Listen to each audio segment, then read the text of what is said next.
আসসালামু আলাইকুম ওয়া রাহমাতুল্লাহি ওয়া বারাকাতুহু।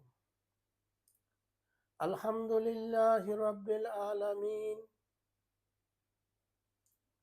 নাহমাদুহু ওয়া নুসাল্লি আলা রাসূলিল কারীম, আম্মা বাদ। আউযু বিল্লাহি মিনাশ শাইতানির রাজীম। বিসমিল্লাহির রহমানির রহিম। সম্মানিত বিশ্বের মুসলিম ভাই ও বোনেরা, সবার প্রতি আমার আন্তরিক শুভেচ্ছা এবং মুবারকবাদ রইল। এই ভিডিওটা প্রতি মানুষের কাছে যেন যায়, শেয়ার করবেন, কেন আমাদের ছেলেমেয়েরা এই কথাগুলা শিক্ষা, কেউ প্রশ্ন করলে জবাব দেওয়া। বিশ্ব নবী জনাবে মুহাম্মদুর রাসূলুল্লাহ সাল্লাল্লাহু আলাইহি ওয়াসাল্লামের বাবার নাম কি ছিল, মায়ের নাম কি ছিল, দুধমার নাম কি ছিল, যারা লালন পালন করেছেন তাদের নাম কি ছিল, রাসূলুল্লাহ সাল্লাল্লাহু আলাইহি সাল্লামের ছেলে সন্তান কয়জন ছিলেন, উনার আব্বা এবং উনার ছেলে মেয়েদের সবার নাম বলবো। এগুলো আমাদের বাচ্চাদেরকে শেখানো দরকার। প্রিয় মুসলিম ভাই ও বোনেরা, রাসূলুল্লাহ সাল্লাল্লাহু আলাইহি সাল্লাম মার পেটে গর্ভ থাকা সত্ত্বে উনার আব্বা ইন্তেকাল করিয়াছিলেন। তারপর উনার দাদা আব্দুল মুত্তালিব সাহেব ছিলেন কাবাগরের মতল্লি।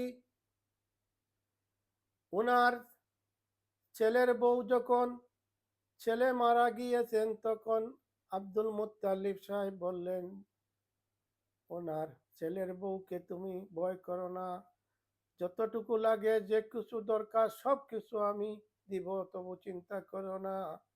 তোমার গর্ভের বাচ্চা যখন প্রসব হবে তখন আমি পর্যন্ত তোমাকে সাহায্য করতে থাকবো। রাসূলুল্লাহ সাল্লাল্লাহু আলাইহি সাল্লামের মা গর্ভ থাকা সত্ত্বে উনার আব্বা মারা গিয়েছিলেন। রাসূলুল্লাহ সাল্লাল্লাহু আলাইহি সাল্লামের মা কয়েক দিন পর দুনিয়াতে আসলেন মুহাম্মদুর রাসূলুল্লাহ সাল্লাল্লাহু আলাইহি ওয়াসাল্লাম। তখন নাম রাখছিলেন মুহাম্মদ। নবুয়তি পেয়েছেন 40 বছরের পর, তখন মুহাম্মদ ছিলেন। তখন আরবের সিলসিলা ছিল, কেহ বাচ্চা জন্ম হলে অন্য মায়ের দুধ খেয়ে বড় করা, কেউ 5 বছর, কেউ 2 বছর, কেউ 4 বছর, এইভাবে একটা হাদিয়া দেওয়া হয়। আর মহিলারা আসেন আর খুঁজেন মক্কাতে, আর প্রতি ঘরে ঘরে যারা সন্তান হয় তারা অন্য মাকে দিয়ে দুধ খাওয়ানোর পর বড় হলে ফেরত নিয়ে আসেন। এই সিলসিলার থাকার কারণে মুহাম্মদুর রাসূলুল্লাহ সাল্লাল্লাহু আলাইহি সাল্লাম বাপ তো নেই, ওনার দাদা আব্দুল মুত্তালিব ছিলেন কাবা বাইতুল্লাহ শরীফের মতল্লি, আরবের সর্দার। তিনি ওনার ছেলের বউকে আমিনাকে বললেন, আমরা তো এখন মুহাম্মদকে অন্য মহিলার দুধ খাওয়ার জন্য দিতে হবে। তখন সিদ্ধান্ত নিলেন আমরা কাকে দিতে পারি। তারপর সিদ্ধান্ত হলো তায়েফ তনে আসছিলেন হালিমা, উনার সাথে মুহাম্মদুর রাসূলুল্লাহ সাল্লাল্লাহু আলাইহি সাল্লামকে দিলেন। এই সময় আরবের মানুষের টাকা দেওয়া হতো, যতটুকু পারেন ততটুকু দিলেন আমাদের মা আমিনা এবং দাদা আব্দুল মুত্তালিব সাহেব। রাসূলুল্লাহ সাল্লাল্লাহু আলাইহি ওয়াসাল্লামকে নিয়ে গেলেন তায়েফে। তায়েফে নেওয়ার পর রাসূলুল্লাহ সাল্লাল্লাহু আলাইহি ওয়াসাল্লাম আস্তে আস্তে বড় হলেন। তারপর অনেক ঘটনা, এগুলা ঘটার সাথে সাথে হালিমা ভয় পেলেন এবং বললেন যে না, আমি এই মুহাম্মদকে আমি দিয়ে আসবো মক্কায়। তারপর নিয়ে আসলেন। নিয়ে আসার পর আব্দুল মুত্তালিব দাদাকে এবং মা আমিনাকে ডেকে সমঝিয়ে দিলেন। মুহাম্মদুর রাসূলুল্লাহ সাল্লাল্লাহু আলাইহি ওয়াসাল্লাম আস্তে আস্তে বড় হলেন। তারপর উনার মা বললেন, আমি মদিনায় যাব, আমার আত্মীয় স্বজনের সাথে দেখা করব। তারপর আব্দুল মুত্তালিব সাহেব বললেন, দাঁড়াও, কোনো কাফেলা যদি মদিনায় যান তাদের সাথে তোমাদেরকে দিয়ে দেব। তারপর একটি কাফেলার সাথে দিলেন।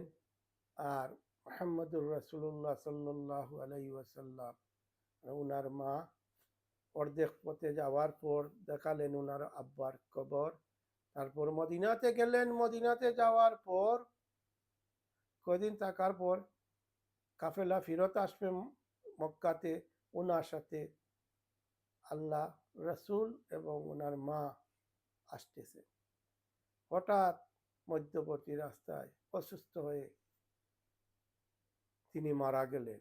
মুহাম্মদুর রাসূলুল্লাহ, তখন মুহাম্মদ, আমি কেন বলছি মুহাম্মদ রাসূলুল্লাহ নবী দুনিয়া সৃষ্টির হওয়ার আগেই জন্ম, রূহ আরশে আজিমে ছিল।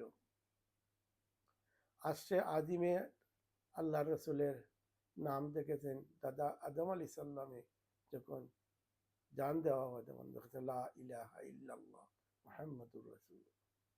আমাদের নবী মুহাম্মদুর রাসূলুল্লাহ সাল্লাল্লাহু আলাইহি সাল্লাম বিশ্ব নবী।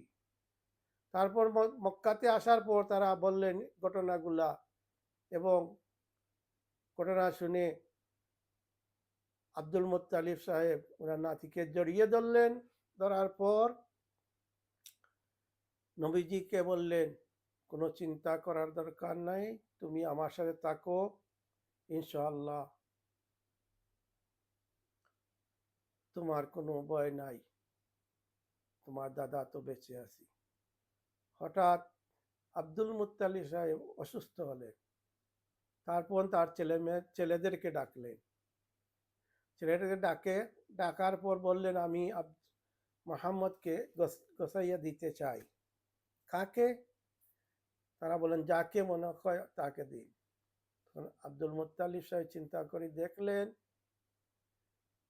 সবচেয়ে ভালো ছেলেদের মধ্যে আছে না ভালো সৎ, আবু তালিব, উনার কাছে সমঝিয়ে দিলেন। কয়েকদিন পর আব্দুল মুত্তালিব সাহেব ইন্তেকাল করলেন। নবীজি দুঃখের উপর দুঃখ, দুঃখের উপর। তারপর নবীজি আব্দুল মুত্তালিব সাহেবের চাচার সাথে বড় হলেন। মা খাদিজাকে বিবাহ করলেন। ওনার ছেলে মেয়ে 7 জন ছিলেন। 3 জন ছেলে যুবক হওয়ার আগে মারা গিয়েছে। নবীজির কাহিনী, নবীজির কাহিনী পড়ুন, ছেলে মেয়েদেরকে শিখান। নবীজির প্রথম ছেলের নাম ছিল কাসেম, দ্বিতীয় ছেলের নাম ছিল ইব্রাহিম, তৃতীয় ছেলের নাম ছিল আব্দুল্লাহ। নবীজির 4 জন মেয়ে ছিলেন। প্রথম মেয়ের নাম ছিল রুকাইয়া, দ্বিতীয় মেয়ের নাম ছিল জৈনব, তৃতীয় মেয়ের নাম ছিল উম্মে কুলসুম, চতুর্থ মেয়ের নাম ছিল মা ফাতিমা রাদিয়াল্লাহু আনহু। মা ফাতিমা রাদিয়াল্লাহু আনহুর স্বামী ছিলেন হযরত আলী রাদিয়াল্লাহু আনহু।